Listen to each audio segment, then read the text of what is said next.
Wahlul 'uqdatam min lisani yafqahu qawli, amma ba'd. Alhamdulillah, sama-sama kita panjatkan kesyukuran kita kepada Allah Subhanahu wa taala kerana pada pagi yang berbahagia ini sekali lagi kita dapat bersama-sama dalam satu majlis ilmu yang mana mudah-mudahan insya-Allah majlis ilmu kita diberkati dan dirahmati oleh Allah Subhanahu wa taala.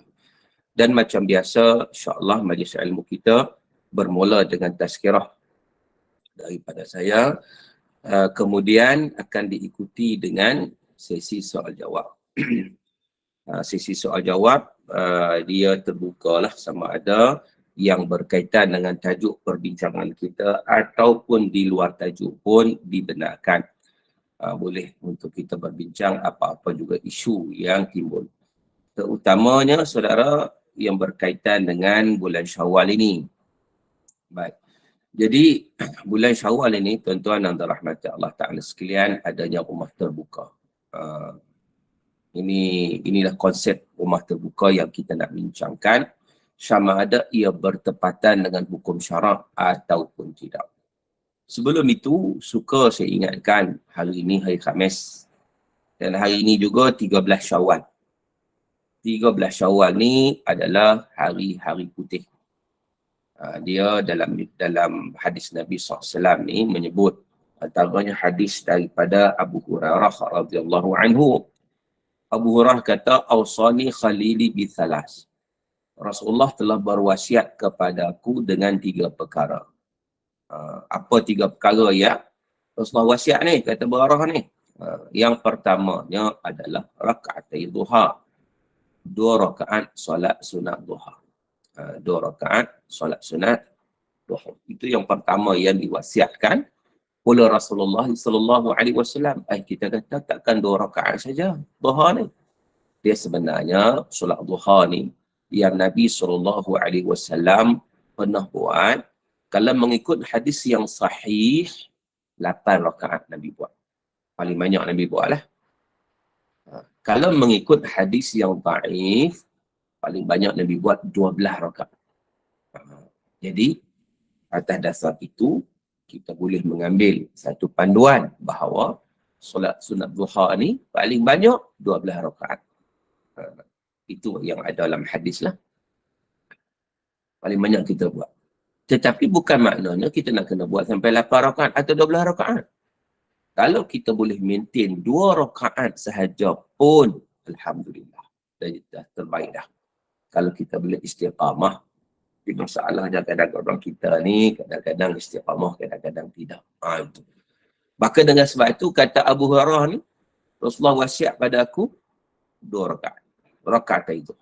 2 rakaat je. Jadi kalau boleh istiqamah pun, Alhamdulillah. Cantik dah. Yang kedua, wasiyamu 3 ayyam min kulli syahr. Puasa 3 hari setiap bulan. Puasa 3 hari setiap bulan, tuan. Puasa 3 hari inilah dia merujuk kepada ayyamul bid, hari-hari putih. Hari putih ni merujuk kepada 13, 14 dan 15 hari bulan Islam. Mana tiap-tiap bulan 13, 14, 15 itu sunat untuk kita puasa. Dia panggil hari putih. Hari putih itu merujuk kepada bulan yang mengambang. Tengah-tengah ke bulan-bulan kan. 13, 14, 15 ni. Kecuali bulan Zulhijjah. Bulan Zulhijjah, dia 14, 15, 16. Sebab apa? Sebab 13 masih lagi hari tasyrik. 13 Zulhijjah, hari tak boleh puasa. Nabi kata, ayyamu tasyrik, ayyamu aklim wa syurbin. Hari tasyrik ni hari makan dan minum. Maka tak boleh nak puasa. Jadi bermula raya Aidil Adha 10, 11, 12, 13. Ini hari haram puasa. Jadi 13 Zulhijjah tak boleh lah walaupun kita sebut 13, 14, 15 setiap bulan hijrah. Ya betul. Kecuali bulan Zulhijjah. Bulan Zulhijjah 14, 15, 16 hari putih dia. 13 tak boleh sebab dia masuk hari tasyrik. Baik. Jadi hari ni kita ada satu lagi wasiat Nabi tu kepada Abu Hurairah, wa an utira qabla an arqud, untuk aku menunaikan solat witir sebelum aku tidur. Itu. Untuk tunaikan solat witir sebelum tidur. Baik. Jadi Daripada hadis itu menunjukkan yang saya nak sebut tentang puasa tadi. Hari ini 13 Syawal. Maka hari ini hari putih. Disunatkan kita berpuasa. Hari ini hari Khamis. Sunat juga Khamis ni. Nabi puasa hari Khamis. Jadi hari ini berkumpulnya hari putih dari Khamis. Yang ketiga, bagi orang yang belum menyelesaikan lagi puasa 6, maka 13 Syawal masih lagi berada dalam bulan Syawal. Sunat lagi. Dan ada orang yang dia masih tak selesai qada lagi, maka dia boleh qada pada hari ini. Kalau dia qada pada hari ini, dia akan dapat 4 in 1. 4 in 1 dia apa? Qada dia dapat, puasa 6 pun dia dapat, puasa Khamis pun dapat, puasa hari putih pun dia dapat. Itu kata 4 in 1 tu. Hari ini. Namun begitu cabaran pada kita ni apa? Hari ni kita nak puasa, tapi cabaran kepada kita adalah rumah terbuka. Ini yang kita dah bincang pada pagi. Rumah terbuka. Konsep rumah terbuka. Kadang-kadang menyebabkan kita tak boleh nak puasa. Sebab apa? Sebab banyaknya rumah terbuka yang diadakan dari semasa ke semasa, terutama hari cuti. Dan kebetulan hari ni cuti.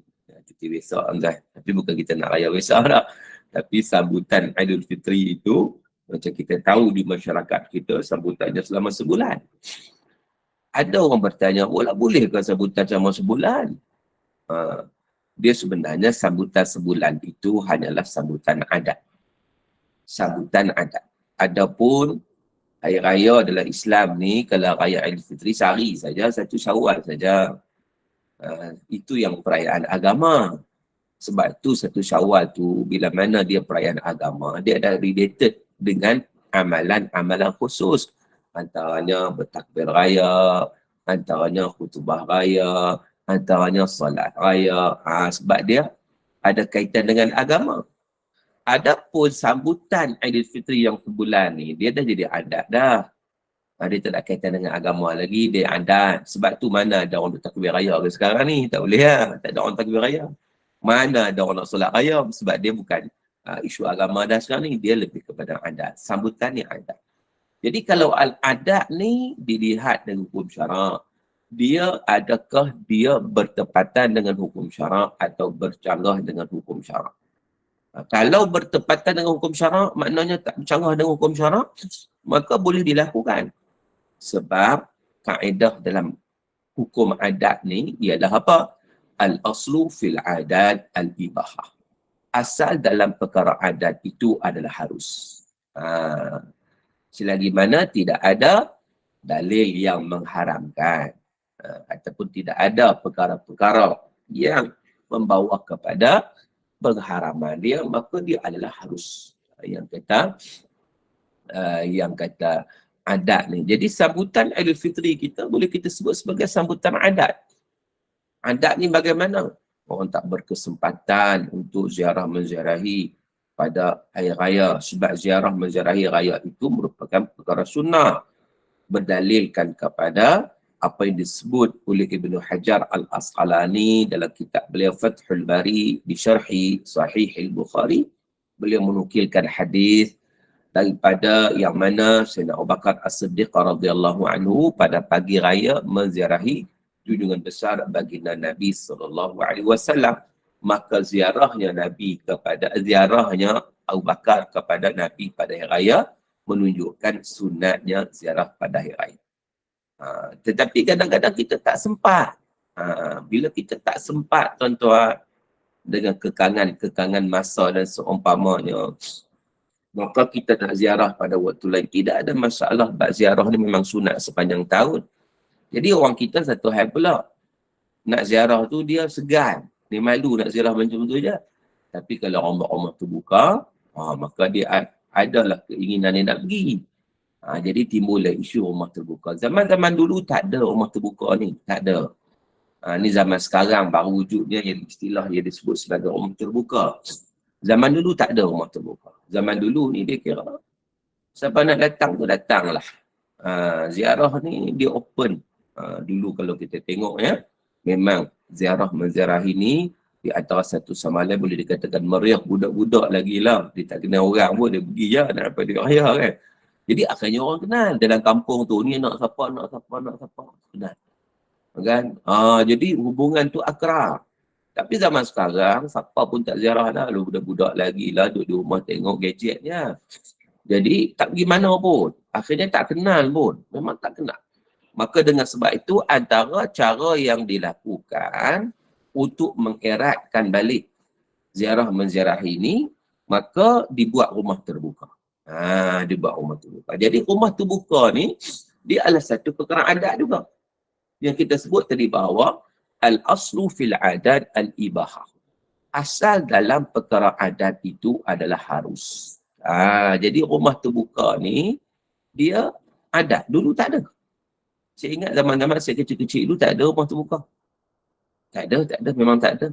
Open house ni tak ada. Yang ada, kita hari raya ni, kita ziarah lah. Kan? Ziarah menziarahi ni, benda yang sangat-sangat meriah pada ketika itu.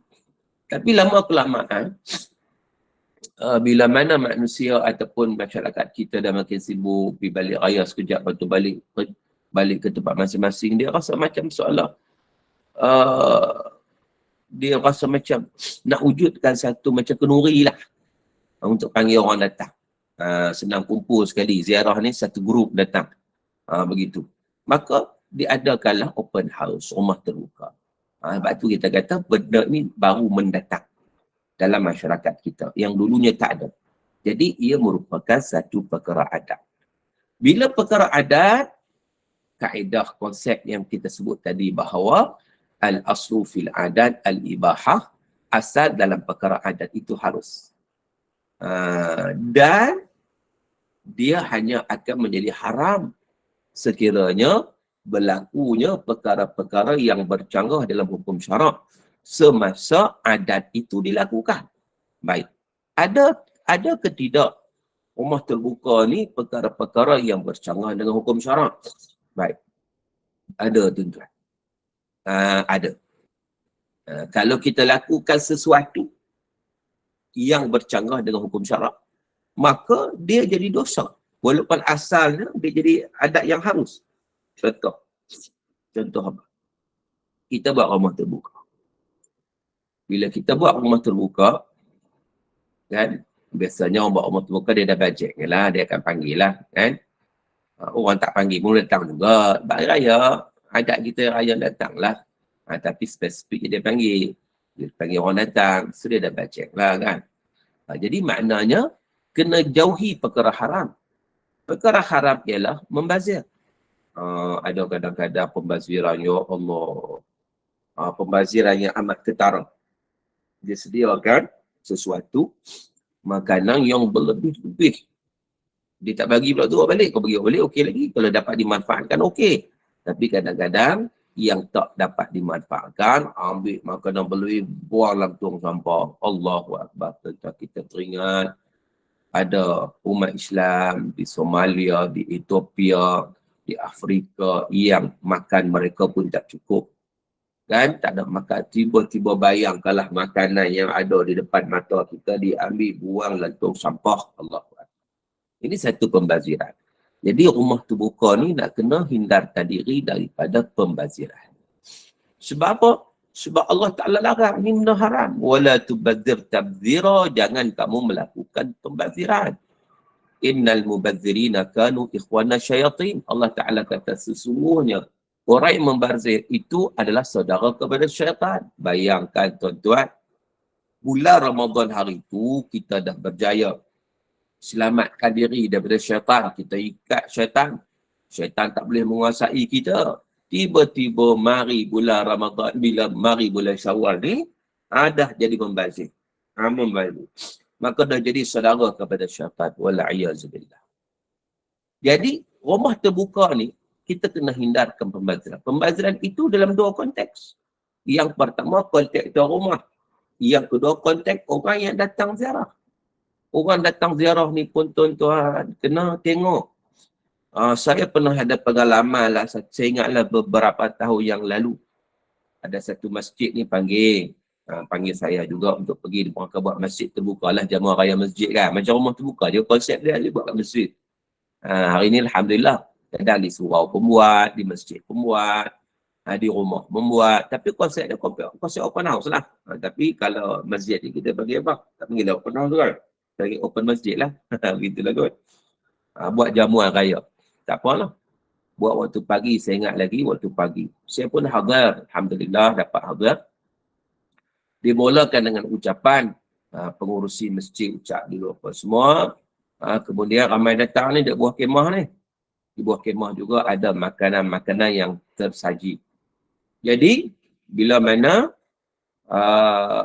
start macam doa apa semua, okey, dipersilakan semua menjamu selera. Waktu tu saya tengok, tuan-tuan, subhanallah. Di bawah kemah itu ada pelbagai juadah makanan, Alhamdulillah. Antaranya sate. Sate ni menjadi rebutan. Pergi ramai serbu dekat sate ni, seorang-seorang ambil 10 cucuk letak dalam pinggan. Seorang-seorang ambil 10 cucuk, sedangkan makanan banyak lagi yang lain. Dia ambil 10 cucuk dulu. 10 batang sate dulu. Dan barulah ambil yang lain. Akhirnya saya dapati, Allahu Akbar. Kita ni nak makan banyak mana sangat. Perut kita ni. Makan 1 batang sate, 2 batang kenyang. Nak makan lain lagi. Ada nasi impit lagi lah. Apa lagi. Akhirnya apa yang berlaku? Balance yang dibuang begitu aja. Balance sate tu, orang belakang dah tak dapat. Dia ambil awal, dia ambil dengan berlebihan, dia membazir, dia buang dalam tong sampah. Maka inilah perbuatan syaitan, tuan-tuan. Ni yang kita sebut ni. Ini yang kita sebut bahawa innal mubadzirina kanu ikhwana syaitin. Orang membazir ni adalah orang yang saudara kepada syaitan. Sepatutnya dia tak perlu tamak. Dia tak perlu tamak, ambil sikit-sikit lah. Macam kita pergi open house juga. Jangan duk tamak, ambil sikit-sikit lah kita boleh makan. Ambil sikit-sikit. Ada rezeki kita ada, tak ada tak apa. Kita ingat orang belakang. Tak apa. Sebab bab makan ni kita utamakan saudara kita tu lebih baik. Kita ni kadang-kadang kita confuse, tuan-tuan. Dalam bab agama, kita kena utamakan diri kita. Tapi orang kita tak. Dalam bab agama dia utamakan kawan dia. Tapi dalam bab makan dia utamakan diri dia. Itu terbalik. Itu terbalik. Dalam bab makan, dalam bab dunia ni, kita utamakan kawan kita. Dalam bab makan. Di dalam bab agama, kita dulu. Contohnya ada peluang untuk buat kebaikan, kita ambil grab dulu. Sebelum orang lain grab. Itu tamak tak apa lah, benda kebaikan tak apa. Macam orang nak apa? Belum lupa untuk melakukan kebaikan. Dia kata, ni wakaf ni ada lagi 10 lot lagi nak wakaf. Kita 10 lot lagi. Kita pun nak utama kawan kita kan nak utama kita. Kita tahu, kita pun beritahu siapa nak 10 lot, siapa nak 10 lot. Kau kata, tak apa, kamu nak ambil, tak apalah. Aku bagi peluang, nak ambil lah. Aku tak apa, kalau kamu tak ambil, aku ambil lah. Kita offer pada orang lain, kita tak ambil. Tak apalah, kita ra'i, itu tak kena. Itu konsep tu tak kena. Sebab dalam perkara agama ni, kita kena ambil. Kita berlumba-lumba. Bukan kita kata, kita mendahulukan orang lain. Tak, kita dahulukan diri kita. Kan? Kecuali lah kita pun mampu 5 lot ya. Tak apalah, barulah kita offer pada orang. Kan? Jadi itu keadaannya. Tapi kalau bab dunia, bab makan, itu kita utamakan orang lain dulu. Itu sepatutnya. Tapi kita terbalik. Dalam bab agama, kita utamakan orang lain. Dalam bab makan, kita dulu ke depan. Ni tak kena. Sebab tu kalau dalam bab makan ni, kita lihatnya sebagai contoh sahabat Nabi. Ataupun kita kata para yang berlaku dalam suatu kes pejuang-pejuang Islam. Dalam peperangan apa? Saya ingat. Dalam peperangan Yarmouk. Peperangan Yarmouk menentang Rom. Ketika itu, ada seorang tak silap saya nama dia Huzaifah. Dia ni bawa air nak bagi kat sepupu dia. Sepupu dia yang ialah orang dalam perang ni kadang-kadang memang keputusan air tak ada. Sedangkan air itu sangat-sangat penting kan. Jadi dia pun Huzaifah ni pergilah cari, dah jumpa sepupu dia. Dia pun bagi air sebab kesian sepupu dia tak larat lah. Tak larat. Dia letih lah. Sepupu dia nak minum air, dengar ada satu suara kawan duk mengaduk kehausan, dahaga. Maka sepupu dia ni nak minum air tak jadi. Bagi tahu kepada Huzaifah, bawa kepada orang yang mengandung kehausan sebab dia lebih memerlukan daripada aku. Maka dia pun bawa lah pergi pada orang tu, tengok namanya Hisham. Bagi kawan tu nak minum, Hisham dengar pula orang lain pula mengandung kehausan. Dia kata tak apa, bagi kawan tu dulu. Begitu. Jadi saya nak cerita je bahawa dalam bab makan, dalam bab minum ni, memang dari sudut hukum syaraknya, kita utamakan orang lain terlebih dahulu. Kita utamakan orang lain terlebih dahulu. Tetapi dalam bab agama, barulah kita utamakan diri kita terlebih dahulu. Jangan kita salah pertimbangan. Kita buat terbalik. Dalam bab agama, kita utamakan orang. Macam dalam majlis ilmu lah. Majlis ilmu patut kita ke depan. Itu yang utamanya. Tapi kadang-kadang kalau buat majlis ilmu ni, dia datang awal, dia rasa lega. Sebab apa? Duduk belakang. Sedangkan duduk depan tu lebih baik. Lebih dekat dengan guru sebagai contohnya. Dia terbalik dah, terbalik. Patutnya kita bersyukur dapat duduk depan, maknanya kita dapat duduk depan. Kita datang awal, kita duduk depan, itu lebih baik. Kan? Kita berlumba-lumba dengan orang lain untuk mendapat kebaikan. Tapi tak. Kita ni suka bagi ke orang. Itu tak kena, cara tu tak kena. Tapi dalam bab makan pula kita sebut tadi, tu kita berlumba-lumba. Patutnya tidak. Dalam bab makan ni kita bagi ke orang dulu tak apa, tak masalah. Kita utamakan orang lain. So kita ambil sekadar yang seadanya untuk kita makan, sesuai dengan perut kita ke masa mana pun. Jadi maknanya yang lebih utama daripada open house tu, makan satu perkara lah, kita nak beramah mesra. Maka itu satu perkara yang sedangnya dibenarkan oleh hukum syarak. Kan? Satu perkara yang dituntut, yang boleh kita laksanakan, iaitu kita beramah mesra di antara satu sama lain. Dan juga kita dapat mengeratkan persaudaraan di antara kita. Jadi, di situ kita lihat bahawa rumah terbuka ni, konsep open house saya sebut tadi bahawa satu konsep yang dibenarkan oleh hukum syarak, tetapi dengan syarat apa? Dengan syarat jangan melakukan perkara-perkara yang mendatangkan haram macam pembaziran tadi. Pembaziran dua aspek tadi.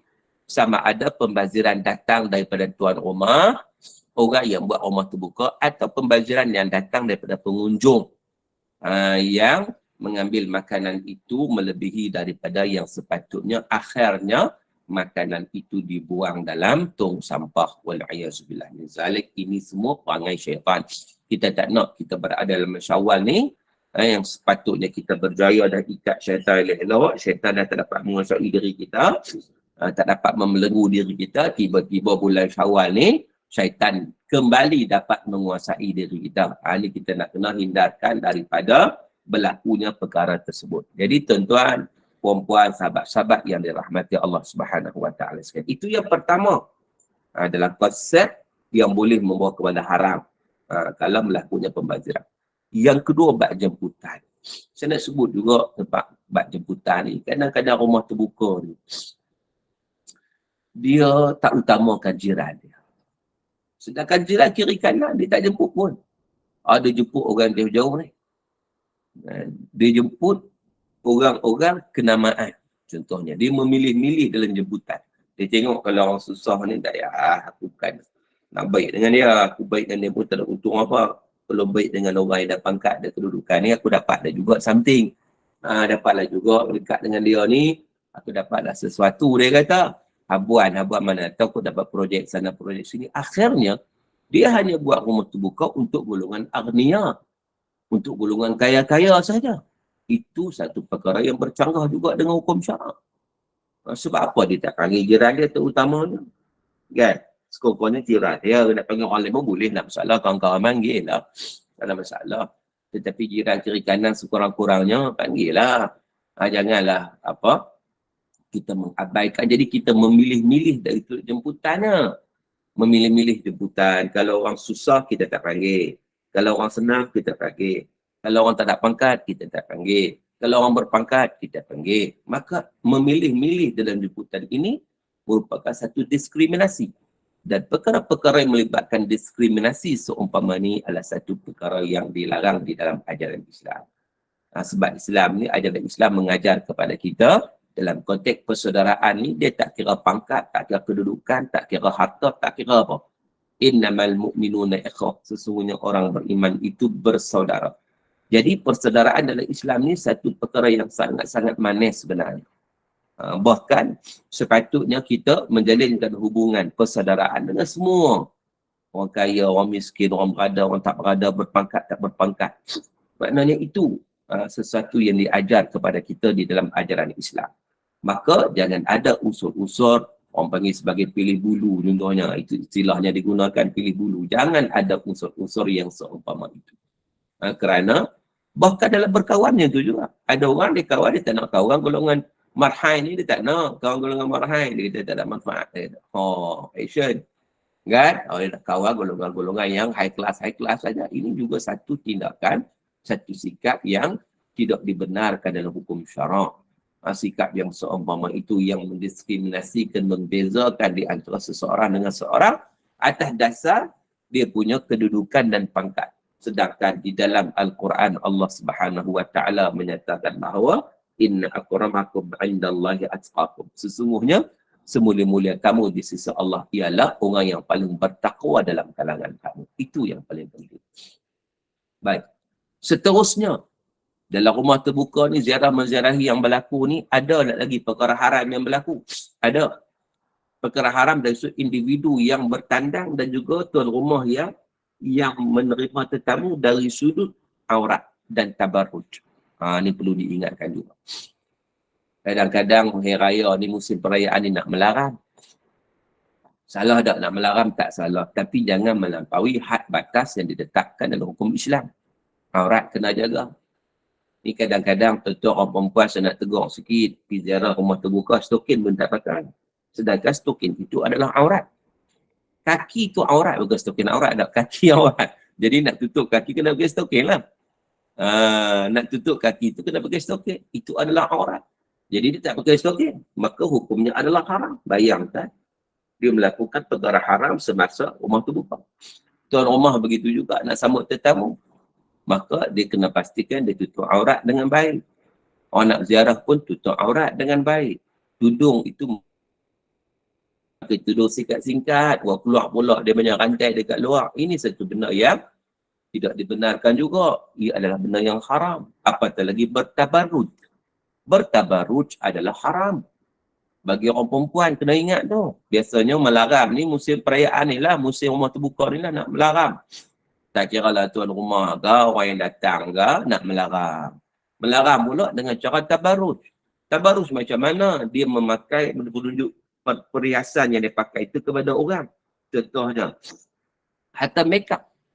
Make-up ni kalau sikit-sikit gloss itu kat bibir tak apa. Tapi di bubuh mulut merah yang merlip-merlap tu. Yang merah itu bila orang tengok, orang nak tengok. Bila orang nampak, orang nak perhati lagi. Itu menjadi daya tarikan pada orang. Itu tabarus. Itu adalah haram. Macam orang pakai gelang kaki yang ada loceng. Sebab apa syarak tak bagi? Kalau pakai gelang kaki, pakai lah. Pakai gelang kaki, gelang pinggang pun. Tapi kalau ada loceng, tak bagi sebab dia boleh menarik. Bila pijak, keting orang nampak. Orang akan nampak. Itu juga para ulama sebut tentang kalau kita pakai kasut yang duk bunyi. Kasut yang duk bunyi. Ketang, ketung. Orang perempuan yang kasut bunyi begitu. Kasut tinggi tu kan. Dia pun getah lah bawah tu jangan bunyi. Bila bunyi orang nak tengok. Bila orang nak tengok tu, dia boleh dia kira orang tu, dia menarik perhatian orang saja. Itu dia panggil tabarruj. Dia panggil tabarruj. Dia punya tudung dia bersimpul-simpul. Tak apa nak bersimpul tudung pun. Tapi kena menepati konsep aurat. Ni, bau ni, belah bau ni. Mesti tutup. Ni kadang-kadang dia ditutup depan bau ni. Daripada sisi ni nampak bentuk buah dada dia. Daripada sisi. Sebab dia tak tutup. Dia tutup atas ni saja. Jadi kalau orang tengok daripada tepi, nampak bentuk lekuk tu. Itu adalah haram. Berdosa. Dan ini berlaku dengan berleluasa. Terutama di kalangan wanita. Dia pakai tudung. Dia aurat ni bukan asal pakai tudung. Tutup aurat. Tidak. Dia datang secara package. Yang kata aurat ni. Dia menutup, kalau orang pun menutup seluruh tubuh, kecuali muka dan pergelangan tangan. Dan pakaiannya tak boleh jarang. Pakaiannya tak boleh ketat.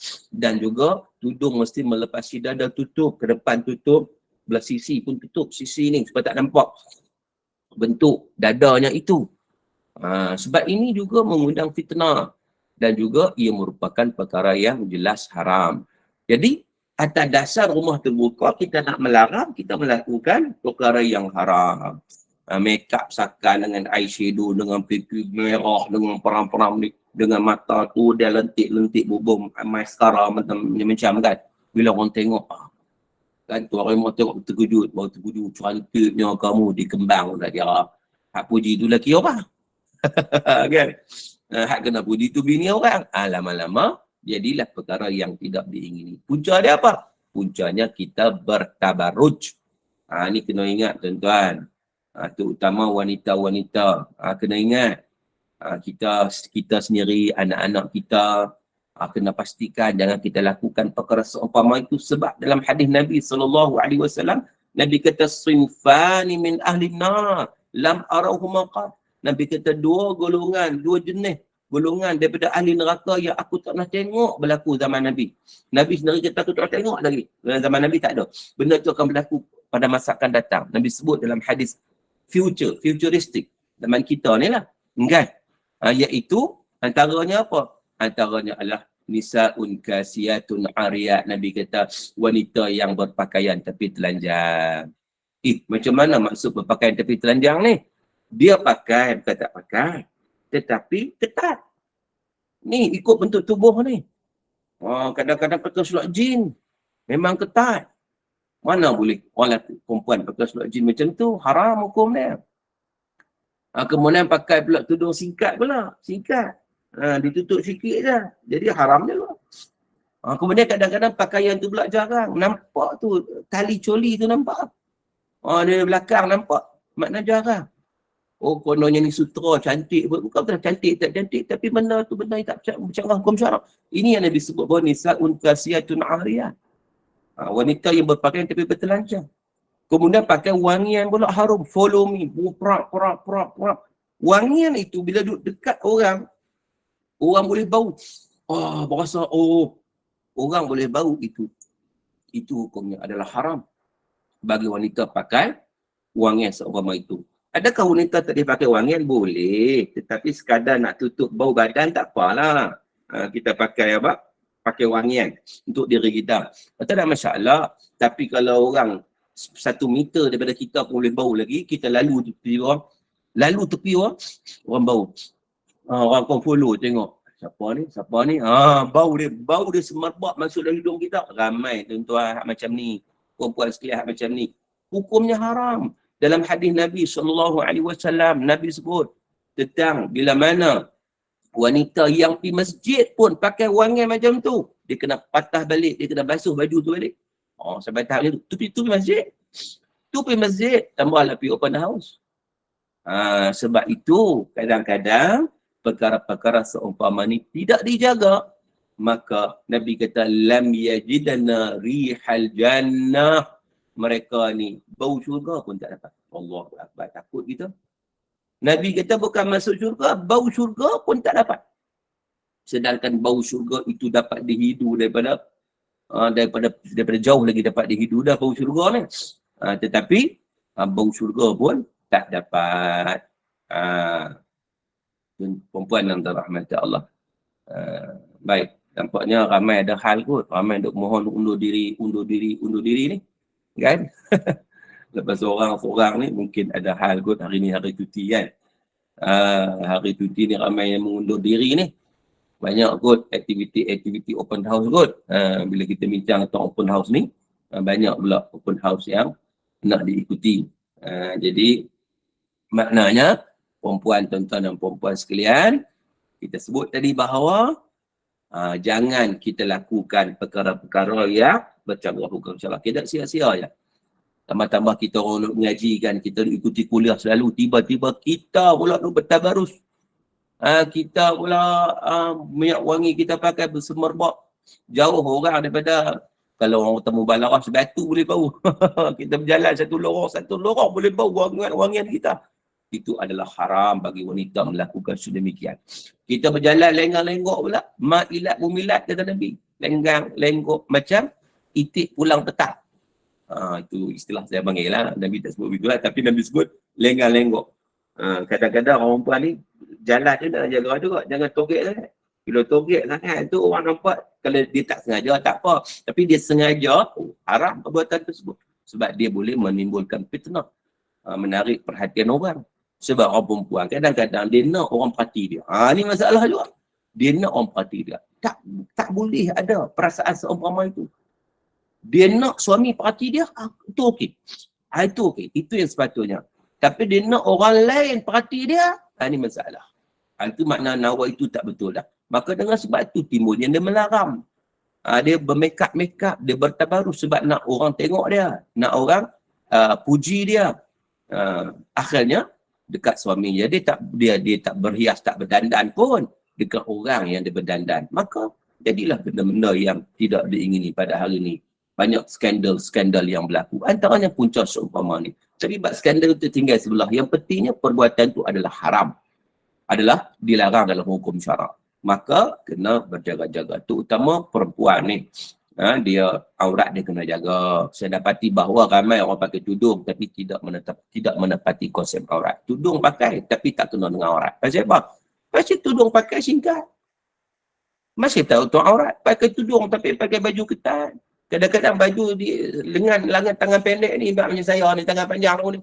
Orang nampak tangan dia panjang nampak. Dia pakai baju tangan pendek. Orang perempuan di depan khalayak ramai, di hadapan yang bukan mahram. Ini adalah haram. Dia belum lagi dia pakai ragat, pakai jeans semua tu yang ikut bentuk tubuh, haram. Kalau kita tak pakai, anak kita umur berapa? 21. Perempuan sekalian. Bukan muda, kita tak tegur. Bila kita tegur, apa peranan kita sebagai ibu apa? Kita nak tanggung dosa ke bila kita tak tegur? Jadi benda ini banyak berlaku, berleluasa. Terutama di musim perayaan. Jadi kita kena pastikan supaya kita tidak melakukan perkara-perkara tersebut. Untuk kita mendapat keredaan dari Allah Ta'ala. Ni bagus bab puasa sunat, bagus, cantik. Tapi bab-bab ni dia tak jaga. Akhirnya, tak jadi juga. Puasa sunat bagus tapi aurat tak jaga. Sedangkan aurat ni hari-hari orang tengok. Setiap waktu kita keluar rumah tu, orang bukan mahram tengok kita. Kita tak tahu aurat sepanjang masa. Dosa itu dapat. Kalau kita bertabaruj dan juga kita melakukan perkara-perkara yang haram sebagaimana yang dilarang oleh junjungan besar baginda Nabi Muhammad SAW. Baik, tuan-tuan, perempuan dan rahmat Allah Ta'ala sekalian. Jadi, macam kita janjikan tadi, dah 40 minit lebih dah, saya bersiaran ataupun bagi tazkirah, cukuplah sekadar itu untuk bagi ruang kepada persoalan macam biasalah. Kita nak pergi sesi yang kedua, sesi soal jawab, insyaAllah dipersilakan. Kalau ada soalan, beritahu pada saya untuk kita bincang. Wallahu ta'ala alam wa sallallahu ala sayyidina Muhammadin wa ala alihi wa sahbihi wa baraka wa sallam. Okay, baik Ustaz. Saya baca dulu di ruangan chat ini ada soalan daripada Lin. Assalamualaikum Ustaz. Bolehkah kita guna batu sungai untuk diletakkan sebagai tanda nama di kubur? Dan bolehkah kita ambil saja batu tu di mana-mana sungai atau air terjun dan kita perlu ke minta izin masa mengambilnya kerana mengalihkan kewujudan alam yang Allah buat. Bimbang mengambil hak Allah di tempat yang salah. Terima kasih. Baik, meletakkan batu sungai di tanah perkuburan juga merupakan perkara yang tidak disuruh oleh hukum syarak dan tidak dilarang. Jadi dia termasuk dalam perkara harus. Ambil batu sungai, letak kat kubur bagi cantik.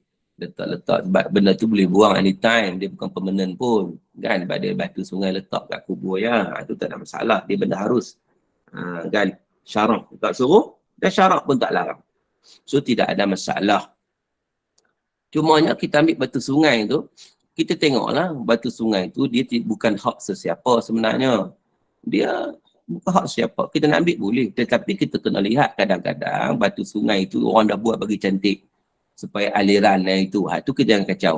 Sebab dia nak jaga masalah awam, masalah umum. Tapi kalau hak memang bertebaran begitu, yang tidak ada siapa-siapa, hak siapa-siapa ataupun yang majlis bandaran pun tak kacau, maknanya mereka tak buat apa-apa kepungan macam tu saja yang tak menjejaskan ekosistem, maka tak ada masalah nak ambil. Sebab kita ambil bukan untuk berniaga. Ambil untuk berniaga tak boleh lah kan, bukan hak kita.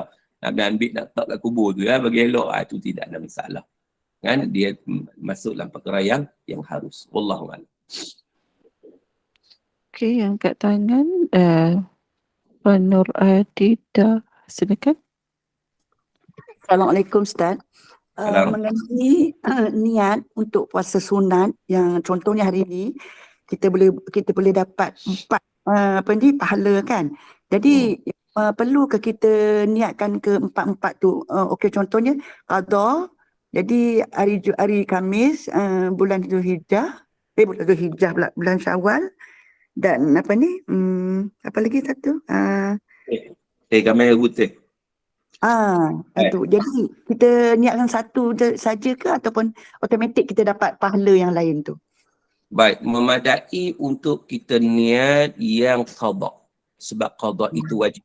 Wajib. Bila mana kita niat yang qada dan qada itu berbetulan pada hari yang disunatkan, contohnya betul hari Khamis, berbetulan hari putih, berbetulan pada bulan Syawal, maka kita akan dapat pahala sunat sekali.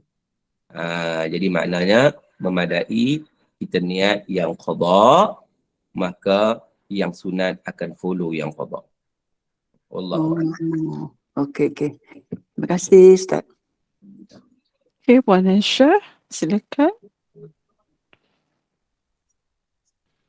Assalamualaikum Ustaz. Salam. Saya tanya tentang pakaian yang tadi Ustaz tegur pada kaum wanita. Saya rasa Ustaz tak termasuk orang yang pakai pakaian jubah. Kebanyakan mereka tidak pakai kain dalam, but then dia pakai seluar yang ketat kan, supaya dia kata shape kaki tu tak nampak. Tapi pada saya, walaupun dia pakai seluar, tapi shape kaki tu tetap nampak. Saya lebih suka kalau mereka memakai seluar dan juga kain dalam. Jadi taklah nampak sangat kalau mereka jalan di panas kan. Maklumlah orang kadang buat kemah kan, bila kita ambil makanan, orang nampak kita lalu kan, kita jalan buat ni. So, apa pandangan Ustaz tentang wanita-wanita yang gemar memakai jubah tapi ditutup aurat luar je tu nampak macam mana Ustaz? Baik. Kalau sekiranya aurat ni maknanya dipandang dari luar. Kalau dipandang dari luar, dia pakai jubah yang tak menampakkan shape kaki itu tidaklah masalah. Walaupun dalam tu dia tak pakai apa sekalipun. Sebenarnya sebab kita tak nampak dalam tu. Kita nampak yang luar. Tetapi sekiranya dia pakai jubah yang melekat. Biasanya macam tu saya rasa jubah lekra tu. Jubah lekra. Bila jubah lekra dia melekat. Bila dia melekat dia menampakkan shape, maka itu yang tak boleh. Maka dengan sebab itu jangan pakai jubah lekra. Pakai jubah yang tidak melekat. Kalau jubah yang tak melekat, maknanya tidak ada masalah dalamnya dia pakai apa, kita pun tak tahu. Dia pakai seluar ke, dia pakai kain ke, dia pakai apa ke, sebab dia tidak akan menampakkan bentuk tubuh. Maka itu dibenarkan. Walaupun contohnya dalam tu dia pakai seluar. Atau dia tak pakai apa sekalipun. Tapi jubah tu tak melekat. So kita takkan nampak sebenarnya. Maka itu dibenarkan oleh hukum syarak. Tetapi kalau jubah melekat, itu yang menjadi isunya. Bila jubah melekat, dia pakai seluar, dia akan melekat di kaki tu. Dia akan nampak shape kaki. Maka itu adalah haram. Sebab tu dia kena bubuh kain pula. Supaya apa? Supaya tak nampak shape tadi. Barulah dibenarkan. Sebab itu kita lihat dia punya jubah tu juga. Jubah bagaimana yang dipakai. Maka dengan sebab itu, bila pakai itu kita tengoklah apakah ia menampakkan bentuk ataupun tidak. Kalau tak menampakkan bentuk, okey, it's okey. Apa dia pakai dalam pun tak kisah. Itu bukan persoalannya. Persoalannya nampak bentuk ataupun tidak itu. Tapi kalau nampak bentuk, walaupun apa dia pakai kat dalam pun, maka tetap salah. Itu konsep dia. Okey? Wallahualam. Terima kasih Ustaz. Puan Nur Razian, silakan. Assalamualaikum Ustaz. Saya nak bertanya mengenai dengan solat jamak. Katakan kita bermusafir lebih pada 4 hari. Lepas tu bolehkah kita jamak waktu kita dapat jalan balik di rumah yang tempat kita tinggal selama 4 hari itu? Baik. Terima kasih kepada persoalan. Bila dalam mazhab Syafi'i, bila mana kita duduk di satu tempat melebihi 4 hari, kita tidak lagi dikira musafir. Kita dikira bermukim. Jadi, kita boleh buat jamak dan qasar apabila kita keluar daripada rumah tersebut. Dah keluar kawasan. Bila keluar kawasan baru dikira musafir. Lagi mana kita tak keluar, kita tak musafir. Kita bermukim di situ. Bila kita bermukim, tak boleh buat jamak dan qasar. Bila mana kita keluar kawasan, barulah kita dikira musafir. Maka pada waktu itu, barulah kita boleh buat jamak dan qasar. Jadi kalau kita duduk satu tempat lebih daripada 4 hari, maknanya kita bermukim di situ. Oleh yang demikian, kita hanya boleh melakukan jamak dan qasar ketika mana kita sudah keluar kawasan dalam perjalanan kita. Allahuakbar. Terima kasih Ustaz. Ustaz, saya nak jawab soalan yang tentang batu sungai tu. Kalau boleh jangan kita ambil batu sungai, takut kadang ada jin tu, dia ikut sampai ke rumah. Ada lah kisah terjadi kan. Kalau boleh kita beli kat kedai nursery, kedai ni pokok-pokok kan, ada jual. Baik. Dia sebenarnya batu sungai itu bukan hak sesiapa, bukan hak jin, bukan hak orang. Jadi kadang-kadang apa yang berlaku, jin duduk kat situ mungkin berlaku. Sebab tu sebelum ambil tu bacalah isti'azah. Bacalah bismillahilladzi la yadurru ma'asmihi syai'un fil ardi wala fis sama' wa huwas samiul alim. InsyaAllah dia tak akan ikut. Kan? Tetapi kadang-kadang bila kita ambil kebetulan ada jin kat situ, caranya adalah kita boleh kembalikan batu itu ataupun kita kembalikan jin itu tempat dia. Kita beritahu jin tu itu bukan hak kamu. Kan banyak lagi batu kan. Lagipun mana ada tanda pun hak milik kamu, tak ada tanda pun. Jadi maknanya itu sebab tu masa nak ambil itu ambil tu tak salah kalau dia bukan hak sesiapa, asalkan bukan untuk dijadikan perniagaan kan. Tetapi macam kita sebut tadi, kita membaca isti'adzah dan juga membaca doa agar dia selamat segala masalah. Okey, soalan pada Marhani, orang rumah tu wanita ni pun kena pakai stokin juga ke? Maksudnya kat rumah, ke dalam rumah ke Marhani? Ke kat luar? Bagi wanita yang di dalam rumah, dia dibenarkan untuk tidak memakai stokin sebab itu merupakan satu perkara yang sukar nak dijaga dalam rumah dia sendiri kan. Kecuali kalau dia buat open house. Dia buat open house ni maknanya dia dah siap makan apa semua clear dah. Jadi dia jumpa orang ramai, waktu tu dia pakai stokin. Tapi kalau dalam keadaan biasa, kadang-kadang kita kata orang datang secara mengejut, adakah dia nak cari stokin? Tidak, sebab dia duduk dalam rumah. Itu antara perkara yang susah, maka dimaafkan pada ketika itu dalam hukum syarak kan. Tapi kalau nak pakai stokin pun lebih baik. Kalau tak melibatkan duduk dapur pakai stokin susah lah, nak basah dan sebagainya, maka itu dibenarkan. Allah. Okey, Puan Azallah bertanya, Assalamualaikum Ustaz, mana lebih afdal puasa hari ini 4/1 dari memenuhi undangan rumah terbuka? Terima kasih. Baik, dia sebenarnya rumah terbuka ini dia adalah harus kan. Dan puasa sunat pun kalau kita dah clear dah puasa, kita nak tambah lagi puasa, maknanya ada ganjaran yang kita akan dapat untuk kita puasa pada hari ini. Jadi perkara ini bergantung kepada kita lah. Jadi tidak ada masalah. Sebab kita menghadiri rumah terbuka juga sunat juga untuk dapat pahala berpersaudaraan kan. Jadi dua-duanya adalah dibenarkan. Jadi kita melihat diri kita bagaimana. Adakah kalaulah kita tak sempat laksanakan dengan banyak sangat rumah terbuka, maka kita ambil kesempatan buat jugalah. Kalau tidak, ambil bila kita tak buat. Tetapi kalau kita memang jenis komite, kita dah buat bagus dan apa semua, maka hari ni rasa dah ada saudara ni memang saudara penting ni dia ajak kita, maka tak ada masalah untuk kita tidak berpuasa pada hari itu. Wallahualam. Soalan seterusnya pada Armia, solat tasbih 4 rakaat 2 salam yang dikerjakan pada waktu malam, berapa jarak waktu yang dibenarkan? Antaranya berapa lama? Itu saja soalan dia. Berapa lama? Tidak ada jarak, maknanya dia boleh buat terus ataupun dia boleh selang-selang, tidak ada masalah. Waktu mana yang nak buat ataupun nak buat 2 rakaat saja pun cukup dah. Dia tak nak buat lepas daripada tu, tak ada masalah. Sebab benda sunat ni atas dia lah. Kan? Dia nak buat berterusan ke, nak buat 2 saja ke, nak buat 2 dulu waktu awal malam, hujung malam 2 pula ke, itu tidak ada apa-apa masalah. Dan soalan seterusnya pada Nur Razita, Assalamualaikum Ustaz. Ustaz nak nak tanya, sekiranya bapa meninggal, dia ada hutang puasa tapi belum ada mampu nak bayar, kalau kita gantikan puasa untuknya, macam mana? Terima kasih Ustaz. Baik, bapa yang meninggal dia ada hutang puasa. Jadi ada dua pilihan kepada waris. Yang pertama, Nabi kata sama anhu waliyuhu. Waris boleh qada puasa untuk arwah. Dia nak qada boleh katakan arwah tinggal 30 hari. Maka dia nak qada puasa untuk arwah. Dia waris. Boleh, tak ada masalah. Ataupun kalau dia tak mampu nak qada, dia nak bayar fidyah pun boleh. Dia ada pilihan kat situ. Dia bayar fidyah untuk arwah. Kan? Jadi fidyah itu nak kena ambil duit dia kan? Tidak. Ambil duit arwah boleh. Duit sebelum dibagi harta pusaka kan? Dibahagikan, maka boleh. Dia boleh bayar fidyah. So ada dua choice lah. Salah satu. Allah.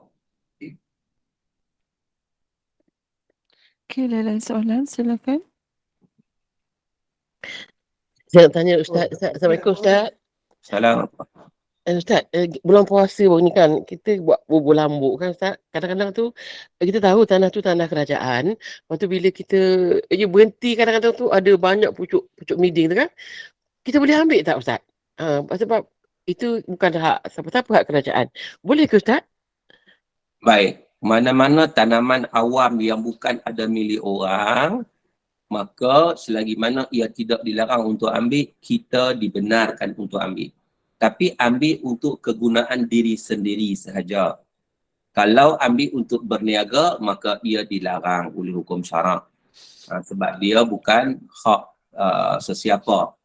Dia awam. Maka awam ni, dia adalah untuk digunakan untuk kita je lah. Kita ambil untuk ni tidak ada masalah, dibenarkan. Diharuskan. Ya, Allah. Okey, Puan Zainab, silakan nak tanya. Assalamualaikum Ustaz.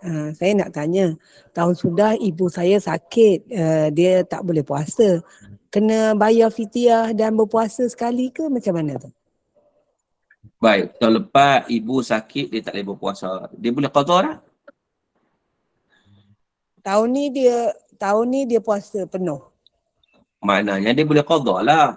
Maka dia kena qada lah puasa tu. Terima Dia kasih. kena qada. Dia kena qada. Sebab dia mampu berpuasa. Dia bukan orang yang tak mampu berpuasa. Dia mampu yang dia tinggalkan lah ya. Masa dia sakit dia buka sebab Quran kata man kana minkum maridan aw ala safarin fa'iddatun min ayyamin ukhra, kata Allah sesiapa yang sakit atau bermusafir dia boleh buka puasa tetapi dia kena ganti puasa itu pada hari yang lain. Maknanya hari selain daripada Ramadan. Oh, fidyah pun kena bayar, puasa pun kena jugalah ya. Fidyah tak perlu bayar, dia kena qada puasa sahaja.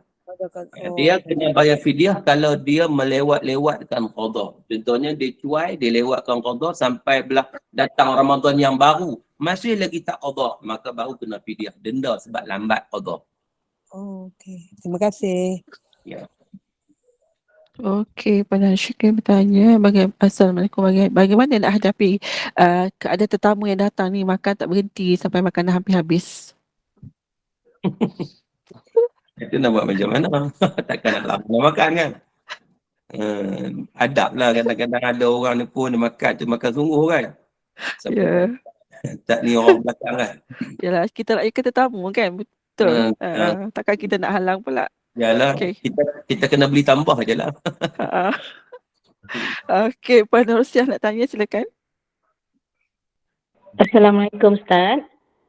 Saya nak tanya, kalau seorang perempuan yang mengandung di bulan puasa dia tak mampu nak berpuasa, mungkin dia tak alahan je lah kan,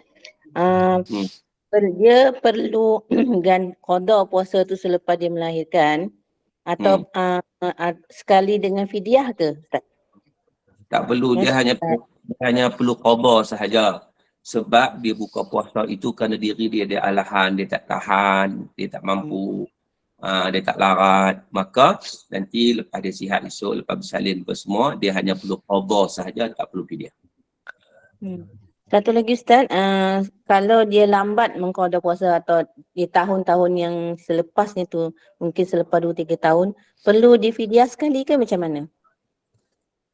Bergantung. Kalaulah dia lambat tu sebab dia menyusu.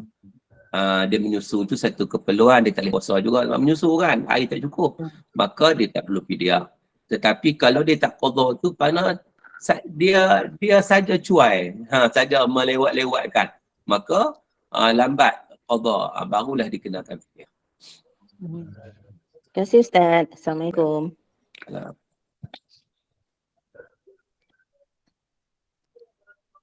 Okey, ada lagi soalan yang lain-lain? Kita ada dalam 2 minit saja lagi.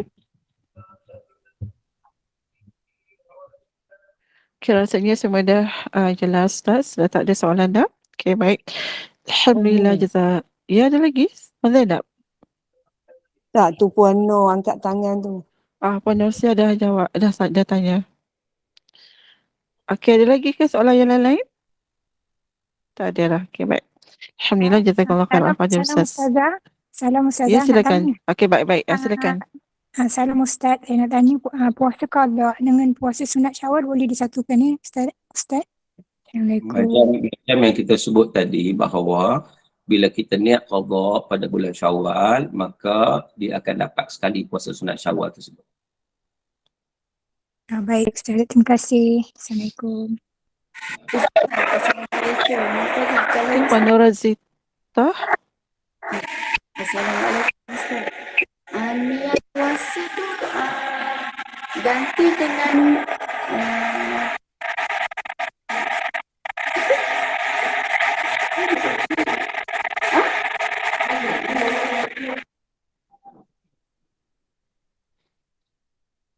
Ya, Puan Norazita.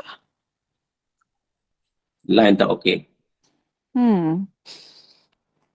Okay, saya setakat itu saja kot ya. Yang lain dah tak ada soalan lagi. Nampaknya. Okey, dah tidak ada soalan. Jadi maknanya kita sudah berada pada akhir perbincangan kita. Kita doakan moga-moga insya-Allah sedikit sebanyak yang kita bincang, pokoknya kita dapat mengetahui perkara-perkara adab-adab dalam konsep rumah terbuka dan juga perkara-perkara yang berkaitan dalam bulan Syawal ni. Moga-moga mood Ramadan itu masih lagi memberi kekuatan pada kita untuk kita beristiqamah untuk melaksanakan amal ibadah, amal soleh di bulan Syawal ini, insya-Allah. Sekadar itu, apa yang baik datang daripada Allah, salah-salah saya maaf. Sekian aku qauli hadza wa astaghfirullahal azim li wa lakum wa billahi taufiq wal hidayah. Assalamualaikum warahmatullahi wabarakatuh. Kita tutup dengan tasbih kafarah dan juga surah Al-Asr. Bismillahirrahmanirrahim. Wal 'asr innal insana lafi khusr illa alladhina amanu wa 'amilus solihat wa tawassaw bil haqq wa tawassaw bis sabr. Subhanakallahumma bihamdik asyhadu an la ilaha illa anta astaghfiruka wa atubu ilaik. Wabillahi taufiq wal hidayah. Assalamualaikum warahmatullahi wabarakatuh. Waalaikumsalam warahmatullahi wabarakatuh. Terima kasih Ustaz atas persekutuan ilmunya. Jumpa lagi insya-Allah. Terima kasih Ustaz. Terima kasih.